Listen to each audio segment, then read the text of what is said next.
మనస్తత్వం, సంకుచిత భావాలు కలిగినటువంటి వ్యక్తి కేసీఆర్ గారు నిన్న ఒక స్టేట్స్మెన్ లాగా మాట్లాడారు. కానీ రేవంత్ రెడ్డి గారు నిన్న చిట్చాట్ రూపంలో మాట్లాడింది ఎట్లుందంటే ఒక స్ట్రీట్ రౌడీ లాగా మాట్లాడినట్టున్నది. సో ఒక గల్లీ గుండా ఓ దాదా మాట్లాడినట్టుగా ఒక స్ట్రీట్ రౌడీ లాగా రేవంత్ రెడ్డి గారు మాట్లాడారు. ఇంత చిల్లరగా మాట్లాడతారా? ఆయన కేసీఆర్ గారు చాలా గొప్పగా ఆయన మాట్లాడుతూ ఒక మాట అన్నారు, తెలంగాణకు నొక్కుబడనీయను అన్నాడు. తెలంగాణకు నొక్కుబడనీయను అని కేసీఆర్ గారు అంటే ఈ ముఖ్యమంత్రికి, ఈ సాగునీటి మంత్రికి ఎందుకంత నొప్పి కలిగిందో నాకు అర్థమవుతలేదు. ఎందుకంటే తప్పు చేసింది కనుక మీకు నొప్పి కలిగింది, రాష్ట్రానికి మీరు అన్యాయం చేసింది కనుక, సురుకు తలిగింది కనుక, మీరు సమాధానం లేదు కనుక ఫ్రస్ట్రేషన్లో ఆ చిల్లర మాటలు మాట్లాడినారు. కేసీఆర్ గారి వ్యాఖ్యలతో రేవంత్ రెడ్డి తెలంగాణ ద్రోహిగా నిన్న స్పష్టంగా రాష్ట్ర ప్రజల ముందు కేసీఆర్ గారు నిలబెట్టారు. ఉత్తమ్ కుమార్ రెడ్డి గారు ఉత్తర కుమారుడుగా నిన్న తేలిపోయినటువంటి పరిస్థితి. ఇప్పుడు అనేక అంశాలు మాట్లాడింది నిన్న కేసీఆర్ గారు.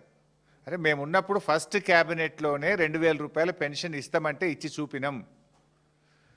మరి నీ 4000 పెన్షన్ ఎందుకు ఇస్తలేవు? ప్రజలకు బాండ్ పేపర్ మీద రాసిచ్చినావు కదా, గ్యారంటీ కార్డు ఇచ్చినావు కదా, 2 ఏళ్ళు అయిపోయింది, 4000 పెన్షన్ ఏమైందని కేసీఆర్ గారు అడిగారు. దానికి సమాధానం చెప్పిండ్రా మీరు? ఎందుకు ఆ చిల్లర మాట్లాడుతున్నారు? మహిళలకు మహాలక్ష్మి 2500 ఇస్తామన్నారు, ఇంకెప్పుడు ఇస్తారు? 2 ఏళ్ళు అయిందని ప్రధాన ప్రతిపక్ష నాయకుడిగా వారు లేవనెత్తారు. What is the answer? ఎందుకు ఇవ్వడం లేదు? కాంగ్రెస్ పార్టీకి అపారమైన అనుభవం ఉన్నది, నిధులు ఎలా సమీకరించాలో ఎలా ఇవ్వాలో మాకు బాగా తెలుసని ఎన్నికల ముందు చెప్పింది కదా. ఏమైంది మీ అనుభవం? మీ అనుభవం అంతా దోపిడీకి, కమిషన్లకు, వాటాలకు, లూటీలకే సరిపోతుందా? అరే ఎరువులు దొరుకుతలేవు. బీఆర్ఎస్ ఉన్నప్పుడు ఆటో డ్రైవర్కి ఫోన్ చేస్తే ఇంటికాడ ఎరువుల బస్తాలు దించిపోయినరు, బాయికాడ దించిపోయినరు. కాంగ్రెస్ వచ్చినాక మళ్ళీ చెప్పులు లైన్లో పెట్టే పరిస్థితి వచ్చింది. మళ్ళీ యాపులేంది, మ్యాపులేంది, రైతులను ఎందుకు గోసబెడుతున్నారు అని కేసీఆర్ గారు మాట్లాడారు. దానికి సమాధానం ఏది? అరే ఫార్మా సిటీ అనేటువంటిది ఎందుకు, దాని ఇంపార్టెన్స్ ఏందో కేసీఆర్ గారు చెప్పారు. నగరంలో ఉన్నటువంటి జీడిమెట్ల కానీ అనేక రసాయనిక పరిశ్రమలు ఉన్నాయి, వాటన్నిటిని అక్కడ తరలించడానికి 5 ఏళ్ళు కష్టపడి చేసినాం. నీ ఇష్టం వచ్చినట్టు రియల్ ఎస్టేట్ వ్యాపారం చేయడం కాదు, హైదరాబాద్ ప్రజల శ్రేయస్సు కోసం ఫార్మా సిటీని అక్కడికి పెట్టాలనుకున్నాము అని చెప్పిండ్రు. దాని మీద ఏది మీ ఆన్సర్? ఏది?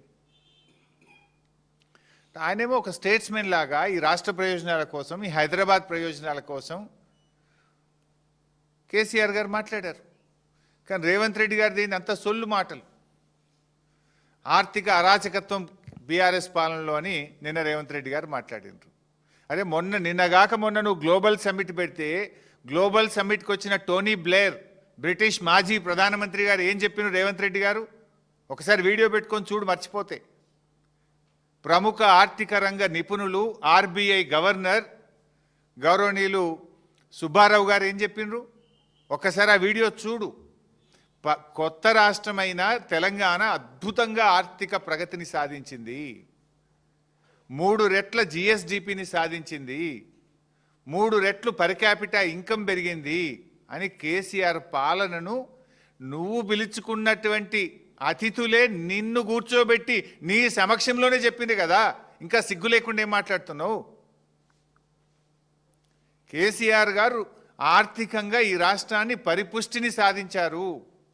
జిఎస్డిపి గ్రోత్ రేట్లో, పర్ క్యాపిటా గ్రోత్ రేట్లో దేశానికే మార్గదర్శకంగా ఈ తెలంగాణను నిలిపారు కేసీఆర్ గారని ఇలా ప్రపంచవ్యాప్తంగా పేరుగాంచిన టోనీ బ్లేర్ చెప్పిండ్రు, ఈ దేశంలో పేరుగాంచిన దువ్వూరి సుబ్బారావు గారు చెప్పిండ్రు, నువ్వు దోలుకొచ్చుకున్న గెస్ట్లే చెప్పిండ్రు. నువ్వు మాట్లాడేది నిజమా? ఆ ప్రముఖ ఆర్థిక రంగ నిపుణులు, మాజీ ప్రధాని చెప్పేది నిజమా? ఎందుకు ఆ చిల్లర మాటలు మాట్లాడతావు? రాష్ట్రం పరువు తీయకు రాజకీయాల కోసం. ఈ రాష్ట్రం గొప్పగా ఉన్నది ఆర్థికంగా అని మాజీ ప్రధాని, మాజీ ఆర్బీఐ గవర్నర్లు ఒకవైపు కితాబిస్తుంటే నువ్వు రాజకీయాల కోసం ఎందుకు ఈ చిల్లర మాటలు మాట్లాడుతున్నావు? రాష్ట్ర ప్రజల పరువును ఎందుకు తీస్తున్నావు? రాష్ట్రం యొక్క గౌరవాన్ని ఎందుకు దెబ్బతీస్తున్నావు? రాష్ట్ర ప్రగతిని ఎందుకు దెబ్బతీస్తున్నావు అని అడుగుతా ఉన్నా. అసలు ఏమన్నా మాట్లాడితే ఏమన్నా ఒక సందర్భం ఉందా? ఇప్పుడు ఏదో పచ్చ కళ్ళద్దాలు పెట్టుకుంటే లోకమంతా పచ్చగా కనబడ్డట్టు ఈ రేవంత్ రెడ్డి బుద్ధే అది. ఎందుకంటే ఆయనే స్వయంగా చెప్పిండు, నా సొంత పార్టీ నాయకులనే తొక్కుకుంటా పెరిగినోన్ని అని నువ్వే చెప్పినావు కదా. నీ నాయకుడు నీ మంత్రి కోమటిరెడ్డి వెంకటరెడ్డే చెప్పిండు 50 కోట్లు పెట్టి మావాడు పిసిసి అధ్యక్ష పదవి కొనుక్కున్నాడు అని. 50 లక్షల రూపాయలు లంచం ఇస్తూ రెడ్ హ్యాండెడ్గా ఒక ఎమ్మెల్యేను కొనుగోలు చేసే ప్రక్రియలో పట్టుబడ్డ దొంగవు నువ్వు. అసలు నీకు నిజాయితీ ఎక్కడదయా? మా దృష్టిలో ఒక పార్టీ అనేది తల్లి లాంటిది, పార్టీ అధ్యక్షులు ఒక తండ్రి లాంటి వారు. 25 సంవత్సరాలుగా ఒక రాజకీయ పార్టీలో నిజాయితీగా నిక్కచ్చిగా నాయకుడి అడుగుజాడల్లో త్యాగాల పునాదుల మీద ఎదిగిన నాయకత్వం మాది. నువ్వేందే చదువుకున్నది బీజేపీ లాంటి నువ్వే చెప్తివి, అదేవిధంగా పెరిగిందేమో తెలుగుదేశం లాంటివి, నౌకరేమో కాంగ్రెస్లో చేస్తున్నా అనబట్టివి. రేపేడుంటావో తెలియని రకం నువ్వు. పుట్టుకో దాంట్లో, చదువో దాంట్లో, నౌకరో దాంట్లో, రేపెండ్లుంటావో నువ్వు. అసలు నీకు నీతి జాతి విలువలు నీకేమైనా ఉన్నాయా? పైసలు పెట్టి పదవి కొనుక్కుంటావు, పూటకో పార్టీ మారుస్తావు. చొక్కాలు మార్చినంత ఈజీగా పార్టీలు మార్చిన నాయకుడు రేవంత్ రెడ్డి. అరే మేము సిల్వర్ జూబ్లీ జరుపుకున్నాం, ఎమ్మెల్యే పదవిని మంత్రి పదవిని మా నాయకుడు ఆదేశిస్తే గడ్డిపోచల్లాగా త్యాగాలు చేసిన చరిత్ర మాది, వెన్నుపోట్లు పొడిచిన చరిత్ర నీది. నీకు మాకు నక్కకు నాగలోకు అనుకున్నంత తేడా ఉంది. నువ్వా మా గురించి మాట్లాడేది? నీకు మాట్లాడే అసలు నైతికత ఉందా నీకు? ఇవాళ నువ్వు ఎట్లా అంటే ఊసెర వెల్లులు కూడా నిన్ను చూస్తే సిగ్గుపడతాయి. నువ్వు మాటలు మార్చే తీరు కానీ నువ్వు పార్టీలు మార్చే తీరు ఊసెర వెల్లులు కూడా సిగ్గుపడేటంత దారుణంగా ఉంది నీ పరిస్థితి. అరే నీ నోటితోనే సోనియా గాంధీని దేవత అంటివి, నీ నోటితోనే బలిదేవత అన్న రకం కదా నువ్వు.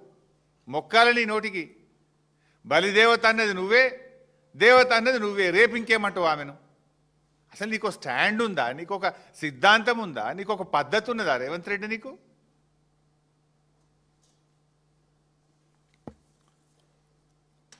ఈరోజు నిన్న రేవంత్ రెడ్డి అన్ని అబద్ధాలే. కాళేశ్వరం లేకుండానే ఈ రాష్ట్రం అట